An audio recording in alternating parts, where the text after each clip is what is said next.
Hey everybody, welcome to video 36. Starting with video 36 today, we start to transition away from a lot of the structures that we see in the central nervous system, things associated with your peripheral nervous system when it comes to the cranial nerves and some of those nerve plexi. And we start looking into some of the receptors that we have more on a generic scale. So we're going to look at senses, things like touch. Today we'll look at taste and vision and all those different things. But first I wanted to go through kind of an overall of the types of receptors that you have that are responsible for sensation.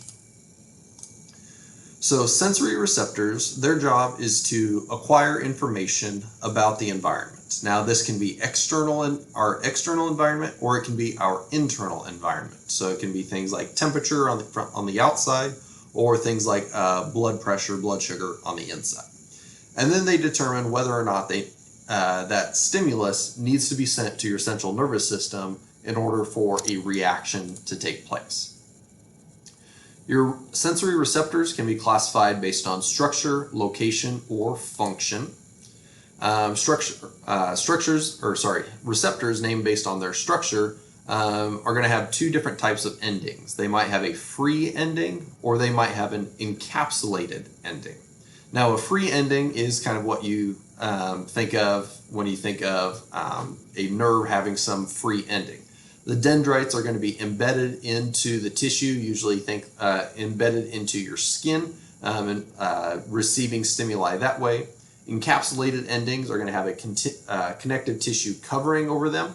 That way, if there's any sort of change or any sort of pressure, usually in that encapsulated ending, that's going to stimulate all of those dendrites captured in that ending. You do have other specialized receptors based on structure, things like the photoreceptors in your eye, which are going to be picking up light in your eyes. Receptors named based on their location can be extero if they're receiving information about your external environment, things around you. They can be interoceptors if they're picking up things about your internal environment. And they can be proprioceptors if they're near moving parts. Usually you may hear your sense of balance when it comes to your skeletal muscles is called proprioception.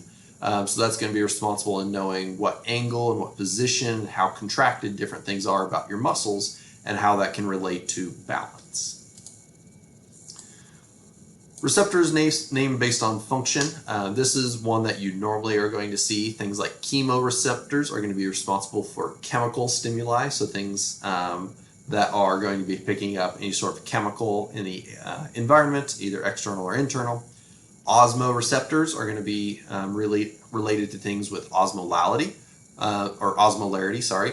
So that's going to be how much salt or how much sugar is dissolved in your blood, for example. Nociceptors or nociceptors are going to pick up the chemicals responsible or associated with things like pain. So they aren't necessarily perceiving pain, but when your body is in danger, when there's some sort of pain, when you have like a cut or something like that, there's certain chemicals released associated with that danger. Nociceptors are going to pick up on that chemicals and translate it into pain. Mechanoreceptors are going to perceive physical stimuli. So a really good example of this is with these encapsulated endings with sensing pressure, like on your fingertips. So any sort of change in or indenting of your skin is a physical stimuli that mechanoreceptors can pick up. And then thermoreceptors are going to perceive temperature. Here you can see some different types. Here we have our free, so these are based on structure. So the dendrites, these are going to be embedded into some sort of structure. Think like they're going to be spread throughout the skin in an area. These here encapsulated nerve endings, so any sort of pressure anywhere on this capsule is going to stimulate all of the dendrites here. You do have other specialized receptors, so this here is one of the receptors responsible for vision, called a rod. So you have what are called general senses, and you have what are called special senses. General senses are going to be things that you find throughout the body, usually with microscopic nerve endings. Special senses are going to have a very specific organ devoted to whatever that sense is. So general senses, things like pain and touch, you're going to be able to sense throughout the body, both external and internal. With your special senses, that's going to be things like your eyes are going to be responsible for vision, ears going to be responsible for hearing, nose responsible for smell, tongue responsible for taste. Those all have organs specifically devoted to them. So let's dive into touch, and that's the only one that we're going to get to because it's very, very similar to what we see when we talk about the different types of receptors. So touch is also known as somatosensation. Somato just meaning like a body sensation. And you have many, many different subtypes of touch. There's going to be things like pressure, light pressure, firm pressure, vibration, tickling, itch, temperature, pain, proprioception, and kinesthesia, which is things like movement.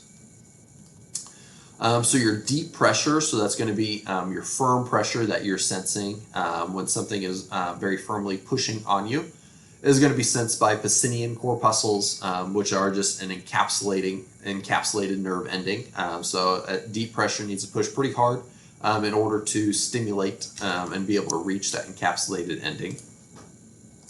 Vibrations are going to be sensed by something called Merkel cells, which is a type of mechanoreceptor.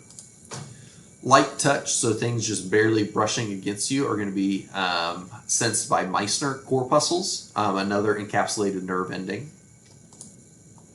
Pain and temperature are going to be by free nerve endings, so they are not encapsulated.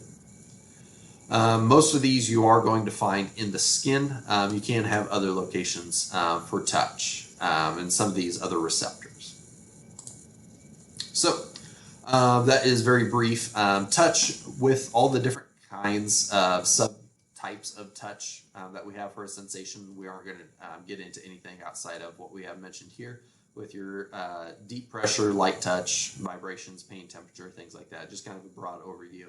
If you have more interest in this, you can always reference the textbook that we're using, or you can ask questions. I'll be able to find a source. Many of these sensations are going to be reaching a realm beyond what I know, but I can certainly point you in the right direction. So, as always, let me know if you have questions. I'm looking forward to next time.